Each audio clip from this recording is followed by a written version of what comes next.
నమస్కారం.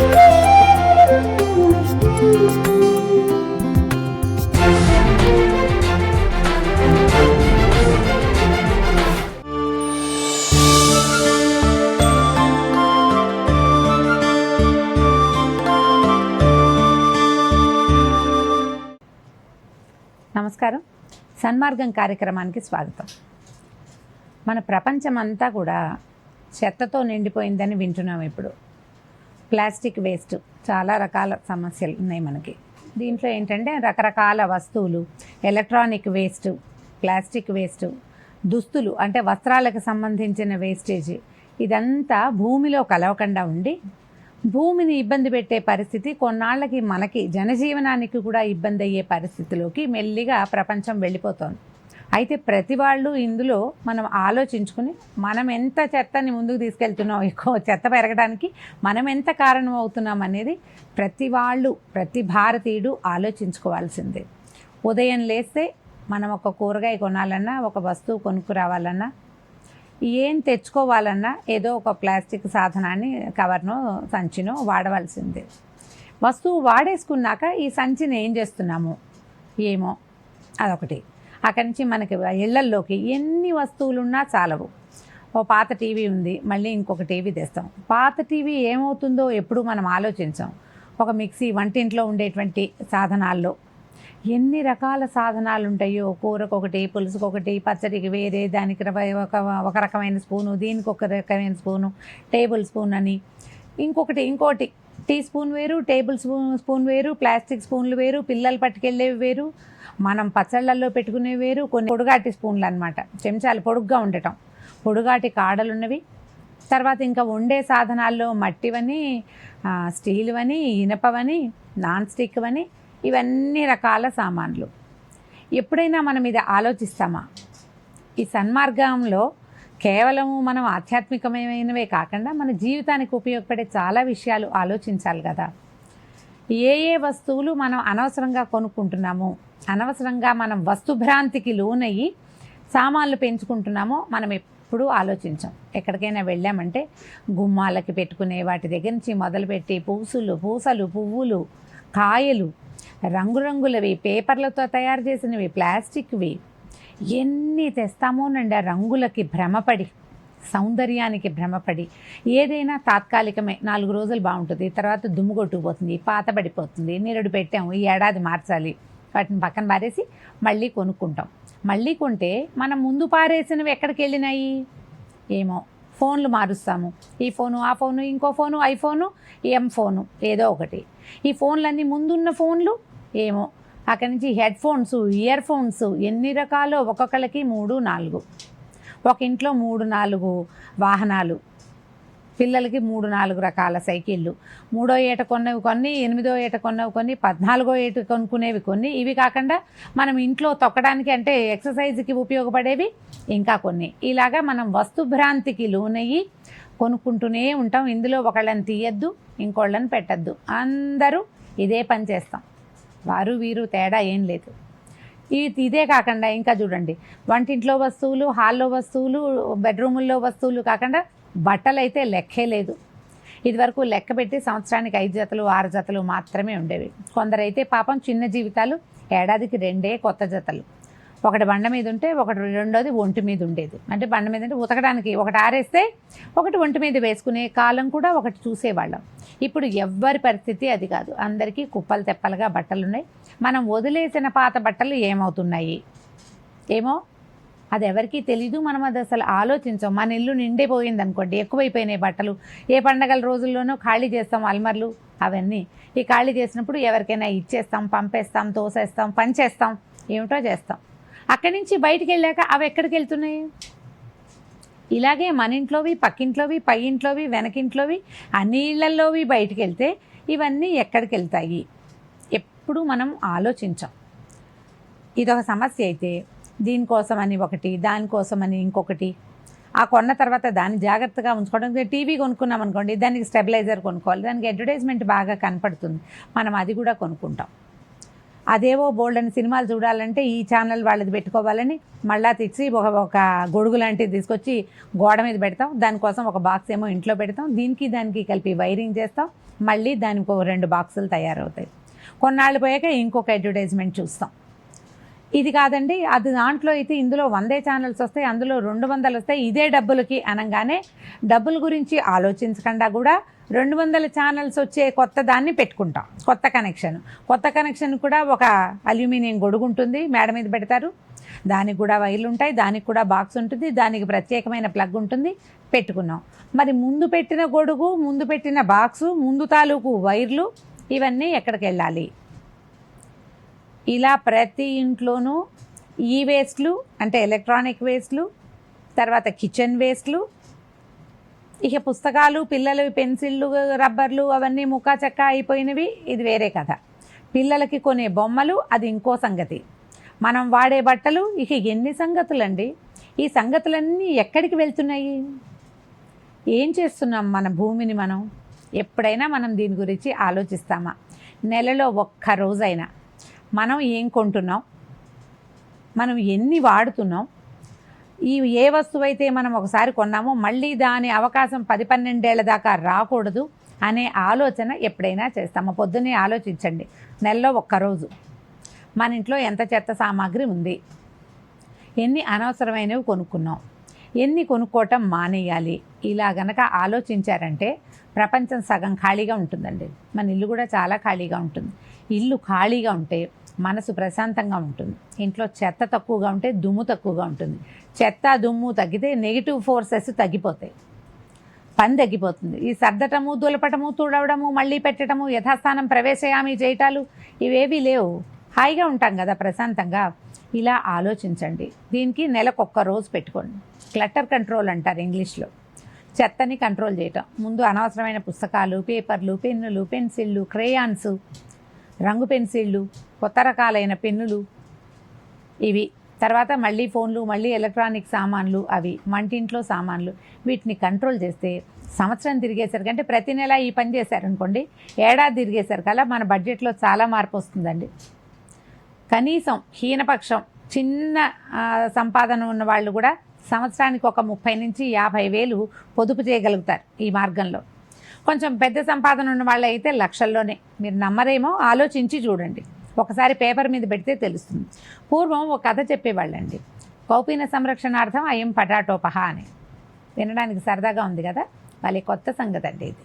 పూర్వం అట ఒక గురువుగారి దగ్గరికి ఒక యువకుడు వచ్చాడు. నాకు ఈ సంసారం అంటే చాలా విసుగ్గా ఉంది గురువుగారు, నేను సన్యాసం పుచ్చుకుంటానండి, నాకు సన్యాసం ఇవ్వండి అన్నాడు. గురువుగారు చూస్తే కుర్రాడు, ఈ పైకి 20-25 ఏళ్ళు లేవు, వీడికి అప్పుడే ఈ సన్యాసం ఎందుకని, నాయన కొన్ని రోజులు నువ్వు తపస్సు చేసుకో, దగ్గరలో ఒక అడవిలో ఒక చిన్న మఠం ఉంది, అక్కడ ఎవ్వరు రారు, ఏకాంతంగా నువ్వు ఎంతసేపు తపస్సు చేసుకున్నా నిన్నెవరు ఇబ్బంది పెట్టరు, ఎవరికి ఏం అభ్యంతరం ఉండదు, హాయిగా అక్కడ ఉండు కానీ పదని. గురువుగారు ఏం చేశారు, పిల్లవాడికి ఏదో ఒక చిన్న మంత్రం ఇచ్చి, జీవితం ఎట్లా గడపాలో కొద్దిగా ఉపదేశం అది కూడా ఇచ్చి, తక్కువ భోజనంతో తక్కువ వస్తువులతోటి జీవితం గడపడం ఎలాగా అనేది అబ్బాయి కొంచెం 4 వాక్యాల్లో బోధించి తీసుకుపోయి ఈ నగరానికి కొంచెం సుదూరంగా ఉన్నటువంటి ఒక అడవిలో ప్రవేశపెట్టారు. ఈ అడవిలో ఒక 2 గదుల ఒక మఠం లాంటిది ఉంది. పెద్ద మఠం, ఒక పెద్ద గది, పక్కన ఇంకొక చిన్న గది ఉన్నాయి. ఈ కుర్రవాడు ఏదో కొంచెం తేలిగ్గా అంత అన్నం వండుకుని ఆ పక్కన అడవిలో ఉన్నటువంటి ఏదైనా ఒక ఆకుకూరో ఒక దుంపో ఏదైనా కొంత పచనం చేసుకుని ఆ మాత్రం ఒక ముద్ద అన్నం తింటా ఒక్కసారి రోజుకి జపం చేసుకుంటూ ఉండేవాడు. బాగుంది, కొన్ని రోజులు గడిచినాయి. అయితే ఈ మఠంలోకి ఒక ఎలుక ప్రవేశించింది. ఈ ప్రవేశించిన ఎలుక ఈ కుర్రాడు వండి పెట్టుకున్నాడు, మన సన్యాసి ఉన్నాడు కదా, కుర్ర సన్యాసి, ఈయన పెట్టుకున్న అన్నం మీద దాడి చేస్తుంది రోజు. 2 రోజులు చూశాడు, 3 రోజులు చూశాడు, ఎంతసేపు ఎలుకొచ్చి అన్నం ముట్టేసుకుంటుంది. ఎలుక ముట్టిన అన్నాన్ని ఎట్లా తింటాడు? ఆహారం లేదు. 2-3 రోజుల్లో కొంచెం వీక్గా కాస్త బలహీనపడ్డాడు. అయితే సమీపంలో ఉన్న ఒక గ్రామం నుంచి ఎవరో ఒకళ్ళు ఆ పక్కకి వచ్చినప్పుడల్లా ఈ ఉన్న సన్యాసికి కాసినని వేయించిన అటుకులో ఓ 2 అరటిపళ్ళు వాళ్ళ ఇళ్లలో పండినవి ఏమైనాను ఏదైనా అప్పచ్చులు చేస్తే 2 ఎక్కువ తెచ్చేవాళ్ళు కాదు. ఎవరో ఒకళ్ళు వచ్చి నాయనా బాగున్నావా అని, ఈయన మరి జపం చేసుకుంటున్నాడు కదా, సన్యాసులను చూస్తే మనకు ఆసక్తిగా ఉంటుంది ప్రజలకి, వచ్చి ఏవో ఇచ్చేవాళ్ళు. ఆ వచ్చిన వాళ్ళు చూసి, అయ్యో ఇదేమిటండి గురుగారు మీరు ఇట్లా చిక్కిపోయారు, అన్నం తిని తిని 2-3 రోజులైందా, మొహం ఇట్టా వాడిపోయింది ఏమిటండి అన్నారు. అనేసరికల్లా కుర్రాడు చెప్పాడు, రోజు ఒక ఎలుక వస్తుంది, నేను అన్నం వండి పెట్టుకుని జపం చేసుకునే వేళకి అది అన్నంలో గిన్నెలోకి దిగిపోతుంది, అన్నం ఎక్కడ పెట్టాలో తెలియటం లేదు, పైన ఉట్టి మీద పెట్టినా సరే అది ముట్టుకుంటోంది అనేసరికల్లా వచ్చిన గ్రామస్తుడు అన్నాడు, అయ్యో దానికే ఉందండి, ఈయన మజ్జిగ తెచ్చుకోవడానికి 2-3 రోజులకోసారి ఊళ్ళోకి వెళ్ళేవాడు. మీరు ఈ తేప ఊళ్ళోకి వచ్చినప్పుడు అండి మా దగ్గర పిల్లల్ని పెట్టింది, ఓ పిల్లిని ఇస్తాను, మరి పిల్లిని తీసుకొచ్చి వదిలిపెట్టారంటే ఆ ఏలికని ఇట్టే పట్టేస్తుందండి, కథ 2-3 రోజుల్లో ఇది మొత్తం అయిపోతుంది, ఏం పర్వాలేదన్నారు. మన సన్యాసి ఏం చేశాడు, సరేనని 2-3 రోజుల తర్వాత గ్రామంలోకి వెళ్ళినప్పుడు ఒక చిన్న పిల్లని తెచ్చుకున్నాడు. ఓ పూట పిల్లి అటు ఇటు తిరుగుతుంటే సందడిగా ఉంది. మన ఇంట్లో కూడా ఒక కొత్త జీవం వచ్చి అటు ఇటు తిరిగి మియావని మన వెనకాల తిరుగుతుంటే సంతోషంగా ఉంటుంది. గురువుగారు కొంచెం జపం కూడా తగ్గించుకుని పిల్లిని కొద్దిగా ఎంగేజ్ చేశాడు. అది సాయంత్రం 1 పూట 2 పూటలు గడిచేసరికల్లా ఎలిక వస్తుందని కనిపెట్టి చక్కగా ఎలుకని పట్టు తినేసింది. ఆ తర్వాత ఆ చుట్టుపక్కల ఉన్న ఎలుకలన్నిటి తినేసింది. ఒక 5-6 రోజులు దానికి ఆహారం సరిపోయింది. వారం తిరిగేసరికల్లా పిల్లి మియావని కాళ్ళ వెంట పడేది. దానికి ఆహారం లేదు, ఎలుకలన్నింటినీ తినేసింది. ఇప్పుడు దానికి తిండి ఎట్లాగా? ఈయనేమనుకున్నాడు, అబ్బా దీనికి ఆకలిస్తుంది పాపం పిల్లి మొహంది, పోనీ దాన్ని ఊళ్ళో వదిలిపెట్టేద్దామంటే అది ఈయన ఎక్కడుంటే అక్కడికి వచ్చేస్తుంది, అలవాటు అయిపోయింది కదా. అందుకని ఏం చేశాడు, ఊళ్ళోకి మజ్జిగకి వెళ్ళినప్పుడు రోజు వస్తాను కాసినన్ని పాలు పోయండి అని రోజు ఒక గ్లాసుడు పాలు ఎవరో ఒకళ్ళ దగ్గర నుంచి తెచ్చుకొని ఆ పాలు పోసేవాడు పిల్లికి. ఓ వారం 10 రోజులు 15 రోజులు గడిచింది. పిల్లి కొంచెం పెద్దదైంది, దానికి ఒక గ్లాస్ చాలదు, మరి కాస్త పెట్టాలి. ఈయన అన్నం వండుకుని అది కూడా పెడుతుండేవాడు. అయితే రోజు పాలు అడుగుతుంటే ఆ గ్రామస్తులు అన్నారు, ఎందుకండి గురుగారు ఈ గోల, రోజు పాలకేమొస్తారండి, మీరు పలిమాల రాలేపోతున్నారు, ఓ పని చేస్తాము, ఒక ఆవును తోలు పెడతాము, ఆవును మీ దగ్గర అట్టె పెట్టుకోండి, శుభ్రంగా ఆవు పాలు పాలు తీశారంటే పిల్లికి ఉంటాయి, మీరు కూడా కాసిన పాలు అన్నంలో పోసు తినచ్చండి అన్నారు. బాగుంది. సరే ఆవును తీసుకుపోయాడు గురువుగారు అడవిలోకి. ఆవును పెట్టుకున్నారు. 4 రోజులు బాగానే నడిచింది. పాలు తీసి పిల్లికి పోసేవాడు, ఆయన కూడా కాసిన పోసు తాగేవాడు. ఆవు కాస్త అటు ఇటు తిరిగి ఏదో కాస్త ఉన్న గడ్డి మేసేది. కొన్నాళ్ళకి ఆవుకి గడ్డి సరిపోక ఆవు బక్కచిక్కిపోయింది.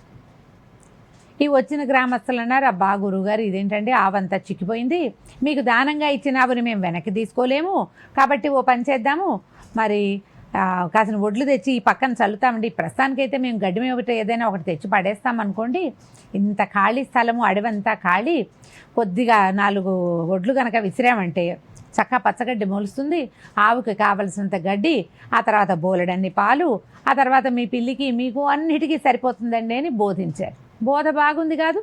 సరే ఈయన ఏం చేశాడు, ఆవుకి వీలుగా ఉంటుందని ముందు గ్రామస్తుల దగ్గర నుంచి గడ్డి తెచ్చుకున్నాడు. గ్రామస్తులు తవ్వుతుంటే నేను మాత్రం తవ్వకపోతే ఎట్లా, పాపం వీళ్ళు ఇంత పని చేస్తున్నారని ఆయన కూడా కాస్త నాగలి పట్టి ఓ పక్కంతా దున్నాడు. దున్నితే ఎప్పుడూ దున్నని నేల అవటం వల్ల వీళ్ళు ఒక 2 చారల ఒడ్లు వేసేసరికి బ్రహ్మాండంగా పంట పండింది. పూళ్ళంతా పంట. గ్రామస్తులు అన్నారు, ఇది మీరు పండించుకుంటే మేము తీసుకోవటం ఏమిటండి, మీకే చేస్తానులేండి అని చెప్పేసి ఆ ఒడ్లన్నీ నూర్చారు. తర్వాత కొన్ని దంచారు, బస్తాల కొద్ది ధాన్యం తయారైంది. మరి ఇంత ధాన్యం తయారైతే దీన్ని ఎక్కడో చోట పెట్టద్దు. ఈ గ్రామస్తుల్లో ఒకడన్నాడు, ఈ మట్టి పని చేసేవాడు ఒకడొచ్చి, గురుగారు దాందేముందండి, ఈ మఠానికి పక్కగా ఒక గాది కడతానండి, అందులో ధాన్యం పోసుకుందామని మొదట గాది కట్టారు. ఒక్క పంట తీసుకొచ్చి అందులో పోసారు. బాగుంది. మళ్ళీ ఆ 3 నెలలకో 6 నెలలకో మళ్ళీ రాదు పంట, మళ్ళీ భూమి పీలుస్తుంది, మళ్ళీ దున్నేరు, ఈ ఉన్న ఒడ్లు కొన్ని విసిరారు. ఈసారి ఇంకా ఇబ్బడి ముబ్బడిగా పండింది. మళ్ళీ అవన్నీ ఎక్కడ పెట్టాలి, దానికోసమని మళ్ళీ ఇంకా గదులు కట్టారు. మఠానికి నుంచి అటు ఇటు గదులు కట్టారు. గదుల నిండా ధాన్యం పోసారు. గురువుగారు ఈ ధాన్యం పోయించటము, ఈ పంటలు పండించటము, ఈ నాగలి పట్టడము, గోసేవ, ఈ లోపల గోవుకి ఇంకొక పిల్ల పుట్టింది. ఆ పిల్ల పెరిగింది, దానికి కూడా ఇంకో పిల్ల పుట్టింది. 3 ఏడాది తిరిగేసరికి ఒక్క ఆవునైతే మఠం పక్కన పంచలో కట్టేశారు. 2, 3, 4, 5, 6 వరుసగా పిల్లలు అంకెలు పెరిగిపోతుంటే ఏం చేస్తారు, అక్కడి నుంచి పెద్ద పెద్దవి గోశాలలు కట్టారు, అంటే పంచల్లాగా కట్టేశారు తాటాకులతోటి. వాటన్నిటికీ గోవులు ఉండటానికి వీలుగా ఉంది, గోవులకు పని చేయడానికి మనుషులు కావాలి. గురుగారి దగ్గర ఒడ్లు ఉన్నాయి కదా, ఒడ్లు ఉన్నాయి కాబట్టి వచ్చిన వాళ్ళకి పని వాళ్ళకి జీతాలు ఇవ్వడానికి వీలవుతుంది. క్రమంగా సంసారం బ్రహ్మాండంగా పెరిగింది. ఈ సందట్లో గురువుగారి తాలూకు జపం ఆటకెక్కింది, వ్యవహారం నడుస్తుంది. ఈ గ్రామాల నుంచి వచ్చిన వాళ్ళు గురువుగారు చక్కగా అంతకుముందు జపం చేసుకుని ఒక్క మాటే తిని బక్కచిక్కిపోయి ఉండేవాడు. ఇప్పుడు ఈ సంపాదన, ఈ ఒడ్లు, పాలు, 10 మంది రావటము, 10 మందితోటి కబుర్లు, అందరూ కలిసి కూర్చొని భోజనం చేయటము, శుభ్రంగా తిని ఆయన నున్నగా నవనవలాడుతూ తయారయ్యాడు. ఇంత లక్షణంగా పండల్లే పిల్లవాడు ఉంటే ఈ అబ్బాయికి పెళ్లి చేయొద్దు అనుకుని చుట్టుపక్కల గ్రామాల్లో చూసి చక్కటి పిల్లని, ఒక పిల్లని తెచ్చి ఈ పిల్లని పెళ్లి చేసుకోండి అని ఆ అబ్బాయి వద్దన్నా సరే బలవంత పెట్టి పెళ్లి చేసేశారు. పెళ్ళయ్యాక ఏముంది, ఏడాది ఏడార్థం తిరిగేసరికి ఓ కొడుకు పుట్టాడు. 2 ఏళ్ళు తిరిగేసరికల్లా ఇంకో కుమార్తె కలిగింది. ఆవులు పెరిగినాయి, కొత్తగా గేదెలు వచ్చినాయి. ఇంతమంది ఉంటే మరి మనుషులు రారు, కావాలి కదా పని వాళ్ళని వీళ్ళని. వాళ్ళంతా వచ్చారు. వాళ్ళు మేకలు తెచ్చారు, కోళ్ళు తెచ్చారు, కొకిరాయలు తెచ్చారు. మొత్తం చుట్టుపక్కలన్నీ ఇళ్ళు వచ్చినాయి. ఇట్టా ఒక 5 సంవత్సరాలు గడిచింది. ఈ 5 ఏళ్ల తర్వాత ఈ సన్యాసి గారిని తీసుకొచ్చి ఈ అడవిలో పెట్టిన పెద్ద గురువు గారు ఉన్నారు కదా, ఆయన కాశీ నుంచి తిరిగి వచ్చారు. వచ్చి మన శిష్యుడు ఎట్టా ఉన్నాడు, జపంలో ఎంత ముందుకెళ్ళాడు, దైవానికి ఎంత సాన్నిధ్యంలోకి వెళ్ళిపోయాడో చూద్దామని ఆయన అడవిలోకి వస్తే అక్కడ ఒక ఊరుంది. ఇదేమిటి, ఇది వరకు ఇక్కడ ఒక అడవి ఒట్టి మఠం ఉండేది, ఆ మఠమేమో కనపట్టలేదు, ఇదేమో ఊరల్లే ఉంది, నేను పొరపాటు పడ్డానా అని ఆయన అటు ఇటు తిరుగుతూ అక్కడ ఉన్న కుర్రవాడిని ఎవరినో అడిగాడు. ఏమయ్యా ఇక్కడ ఒక జపం చేసుకునే సన్యాసి కుర్రవాడు ఉండాలి, ఏమయ్యాడంటే ఆ సన్యాసయ్య గారు ఉన్నారండి, అట్లా లోపలికి వెళ్ళండి అని లోపలికి పంపించారు. లోపలికి పంపిస్తే ఏముంది, మన పూర్వపు సన్యాసి కుర్ర ఆయన ఓ 2 పిల్లల్ని నెత్తి మీద ఎక్కించుకుని చెరుకో పక్కన ఓ చిన్న పిల్లని చేయిపుచ్చుకుని నడిపిస్తూ గోసేవ చేస్తున్నారు.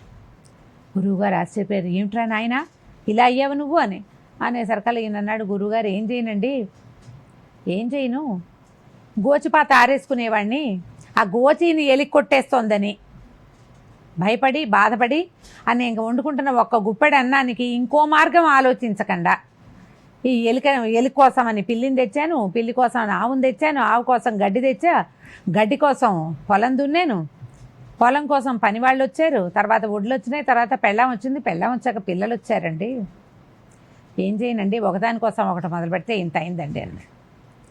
గురువుగారికి ఇక్కడ ఉంటే ఏం లాభం నాయన, నువ్వు సంసారం అయ్యావు, సంసారి అయిపోయావు, సంసారంలో ఉండు, నేను వెళ్ళొస్తానని ఆయన వెళ్ళిపోయారు.